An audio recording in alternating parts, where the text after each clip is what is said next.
নিহত হয়েছেন ইরানের সর্বোচ্চ নেতা আয়াতুল্লাহ আলী খামেনি। এ তথ্য নিশ্চিত করেছে ইরানের রাষ্ট্রীয় গণমাধ্যম। এর আগে ট্রুথ সোশ্যালে এক পোস্টে খামেনির মৃত্যুর খবর জানান মার্কিন প্রেসিডেন্ট ডোনাল্ড ট্রাম্প। ইসরায়েল ও যুক্তরাষ্ট্রের যৌথ হামলায় ইরানের সর্বোচ্চ নেতা আয়াতুল্লাহ আলী খামেনির মৃত্যুতে 7 দিনের সরকারি ছুটি ও 40 দিনের রাষ্ট্রীয় শোক ঘোষণা করেছে দেশটির সরকার। ফার্স্ট নিউজ এজেন্সির বরাতে এক প্রতিবেদনে এ তথ্য জানিয়েছে আল জাজিরা। ইরানের ওপর আক্রমণ শুরু করেছে ইসরায়েল। এই হামলাকে পূর্ব সতর্কতা ও প্রতিরোধমূলক বলে অভিহিত করছে তারা। ইরানের বিভিন্ন স্থাপনা লক্ষ্য করে হামলা চালায় ইসরায়েল এবং যুক্তরাষ্ট্র। হামলার প্রতিবাদে রাস্তায় নেমে বিক্ষোভ করেন তেহরানের বাসিন্দারা। এই মুহূর্তে ইরানের সর্বোচ্চ ধর্মীয় নেতা আয়াতুল্লাহ আলী খামেনির মৃত্যু সংবাদে শোকের ছায়া নেমে এসেছে দেশজুড়ে। তার প্রয়াণে গভীর শোক প্রকাশ করছে ইরানের সাধারণ মানুষ থেকে শুরু করে বিভিন্ন মুসলিম দেশের নেতৃবৃন্দ। দীর্ঘ সময় ধরে তিনি ইরানের ধর্মীয় ও রাজনৈতিক অঙ্গনে গুরুত্বপূর্ণ ভূমিকা পালন করেছেন। তার নেতৃত্বে দেশটি নানা সংকট ও আন্তর্জাতিক চাপ মোকাবিলা করেছে। ফলে তার মৃত্যুতে স্বাভাবিকভাবেই শোকাহত হয়ে পড়েছে সমর্থক ও অনুসারীরা। ইরান সরকার এই শোকাবহ ঘটনায় 7 দিনের রাষ্ট্রীয় শোক ঘোষণা করেছে। এ সময়ে দেশজুড়ে জাতীয় পতাকা অর্ধনমিত রাখা হবে এবং বিভিন্ন স্থানে দোয়া ও স্মরণসভা অনুষ্ঠিত হবে। খামেনির মৃত্যুতে দেশটির ভবিষ্যৎ নেতৃত্ব ও রাজনৈতিক পরিস্থিতি নিয়েও শুরু হয়েছে নানা আলোচনা ও বিশ্লেষণ। বিস্তারিত জানতে প্রতিবেদনের বাকি অংশ দেখুন। ইসরায়েল ও যুক্তরাষ্ট্রের যৌথ হামলায় ইরানের সর্বোচ্চ নেতা আয়াতুল্লাহ আলী খামেনির মৃত্যুতে 7 দিনের সরকারি ছুটি ও 40 দিনের রাষ্ট্রীয় শোক ঘোষণা করেছে দেশটির সরকার। ফার্স্ট নিউজ এজেন্সির বরাতে এক প্রতিবেদনে এ তথ্য জানিয়েছে আল জাজিরা। এর আগে ইরানের একাধিক সংবাদ মাধ্যম খামেনির মৃত্যুর খবর নিশ্চিত করে। দেশটির আরেক প্রভাবশালী সংবাদ মাধ্যম তাসনিম নিউজ এজেন্সিও একই তথ্য প্রকাশ করে। প্রতিবেদনে বলা হয়, হামলায় খামেনির মেয়ে, জামাতা ও নাতিও নিহত হয়েছেন। রোববার 1 মার্চ এ সংক্রান্ত বিস্তারিত তথ্য প্রকাশ করা হয়। এদিকে ইসরায়েলের প্রধানমন্ত্রী বেনিয়ামিন নেতানিয়াহুর পর এবার যুক্তরাষ্ট্রের প্রেসিডেন্ট ডোনাল্ড ট্রাম্পও খামেনির নিহত হওয়ার দাবি করেন। বাংলাদেশ সময় রোববার মধ্যরাতে নিজের সামাজিক যোগাযোগ মাধ্যম ট্রুথ সোশ্যালে এক পোস্টে তিনি লেখেন, ইতিহাসের সবচেয়ে নিষ্ঠুর ব্যক্তি খামেনি নিহত। এর আগে গেল শনিবার খামেনির প্রাসাদ লক্ষ্য করে বিমান হামলা চালানো হয়। এতে প্রাসাদটি পুরোপুরি ধ্বংস হয়ে যায় বলে সংশ্লিষ্ট সূত্রগুলো জানিয়েছে। ভোরে ইরানের বিভিন্ন স্থাপনা লক্ষ্য করে হামলা চালায় ইসরায়েল এবং যুক্তরাষ্ট্র। হামলার প্রতিবাদে রাস্তায় নেমে বিক্ষোভ করেন তেহরানের বাসিন্দারা। বিক্ষোভকারীরা ইরানের পতাকা ও প্লেকার্ড হাতে নিয়ে ইসরায়েলের বিরুদ্ধে স্লোগান দেন। আমি এখানে এসেছি আমেরিকা অপরাধী ইসরায়েলকে বোঝাতে যে তারা কিছুই করতে পারবে না। আমরা তাদের আরো কঠোর জবাব দেব। আমরা আমাদের নেতার পাশে আছি এবং কখনো দেশ ত্যাগ করব না।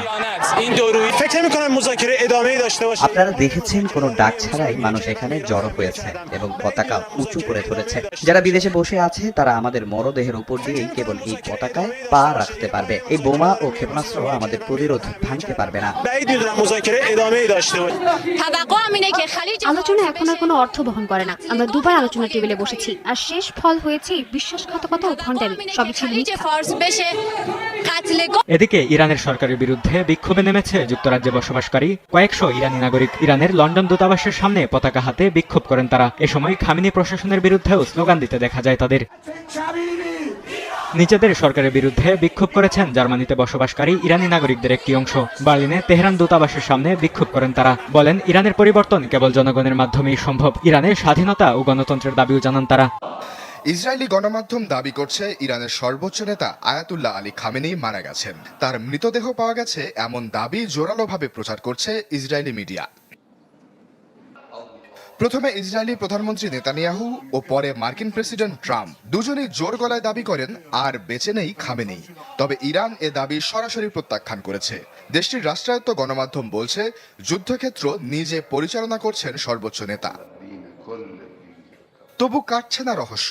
অনেকের দাবি, খামেনির নিজের গলায় কোনো বার্তা না আসায় তার বর্তমান অবস্থা নিয়ে জন্মাচ্ছে সংশয়। ধারণা করা হচ্ছে তার সাথে যোগাযোগ বিচ্ছিন্ন তেহরানের।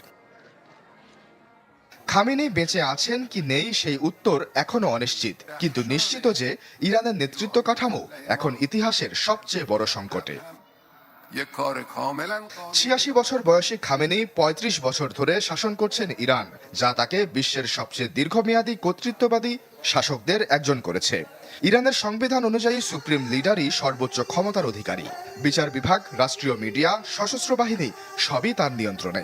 ইরানের সংবিধানের ১১১ অনুচ্ছেদ অনুযায়ী সুপ্রিম লিডারের মৃত্যু হলে প্রেসিডেন্ট, বিচার বিভাগের প্রধান এবং গার্ডিয়ান কাউন্সিলের একজন বিচারক নিয়ে গঠিত ৩ সদস্যের একটি কাউন্সিল নতুন নেতা নির্বাচিত না হওয়া পর্যন্ত সাময়িকভাবে দায়িত্ব পালন করবে। কিন্তু এই মুহূর্তে সেই কাঠামোই সংকটে। রয়টার্স বলছে ইরানের প্রতিরক্ষা মন্ত্রী আমির নাসির জাদেহ এবং IRGC commander Mohammad Pakpour Israeli হামলায় নিহত হয়েছেন। একই সাথে তেহরান সিটি কাউন্সিলের এক সদস্যের দাবি, খামেনির জামাই ও পুত্রবধূ দুজনই হামলায় নিহত হয়েছেন। এই অবস্থায় উত্তরাধিকারের সাংবিধানিক প্রক্রিয়া চালু করাই এখন কঠিন হয়ে পড়বে। সম্ভাব্য উত্তরসূরির ক্ষেত্রে সবচেয়ে বেশি আলোচনায় ছিলেন খামেনির ছেলে মোজতাবা খামেনি। এছাড়া পরিচিত মুখদের মধ্যে সাবেক পার্লামেন্ট স্পিকার আলী লারিজানি ও বর্তমান পার্লামেন্টের স্পিকার মোহাম্মদ বাকের গালিবাফের নামও আলোচনায় রয়েছে। খামেনের মৃত্যু নিশ্চিত হলে যুদ্ধের গতিপথ দুই দিকে যেতে পারে। প্রথমত, নেতৃত্ব শূন্যতায় আইআরজিসির কমান্ড চেইন ভেঙে পড়লে ইরানের প্রতিরোধ দুর্বল হবে এবং দ্রুত যুদ্ধ শেষ হওয়ার পথ তৈরি হবে।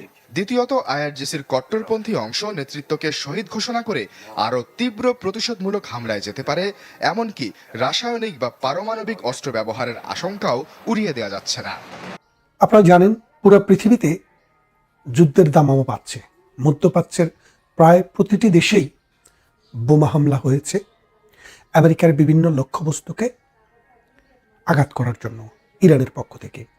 এবং গত একদিন দেড় দিনে ইরানের উপরে 200টি বোমারু বিমানে করে 500টি স্থাপনায় নির্বিচারে অমানবিক বোমাবর্ষণ করা হয়েছে।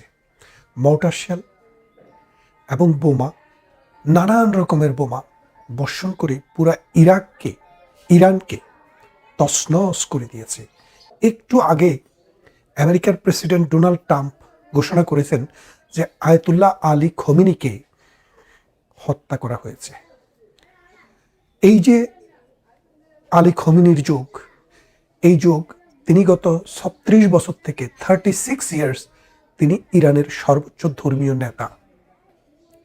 এর আগে তিনি 8 বছর ইরানের প্রেসিডেন্ট ছিলেন, অর্থাৎ 1981 সাল থেকে 1989 সাল পর্যন্ত তিনি ইরানের প্রেসিডেন্ট ছিলেন। ইরাক এবং ইরান যুদ্ধ যখন হয় তখন আলী খমেনি ইরানের প্রেসিডেন্ট ছিলেন। এরপর তিনি প্রেসিডেন্টশিপ ছেড়ে দিয়ে ইরানের সর্বোচ্চ নেতা, অর্থাৎ তাদের ক্ল্যারিক ধর্মগুরু যেটাকেই বলেন, ইরানের সর্বোচ্চ নেতা হিসেবে 1979 সাল থেকে 89 সাল থেকে আজকে পর্যন্ত এই 36 বছর তিনি ইরানকে নেতৃত্ব দিচ্ছেন, অর্থাৎ সর্বোচ্চ নেতা হিসেবে। তো প্রিয় দর্শক, এতক্ষণ আমাদের সাথে থাকার জন্য আপনাদের অসংখ্য ধন্যবাদ। আর হ্যাঁ, আজকের এই উক্ত বিশ্লেষণ হতে আপনারা কি বুঝতে পেরেছেন এই বিষয়টি অবশ্যই আপনাদের মতামত আমাদের এই কমেন্ট বক্সে কমেন্ট করে জানাতে ভুলবেন না। ধন্যবাদ সবাইকে।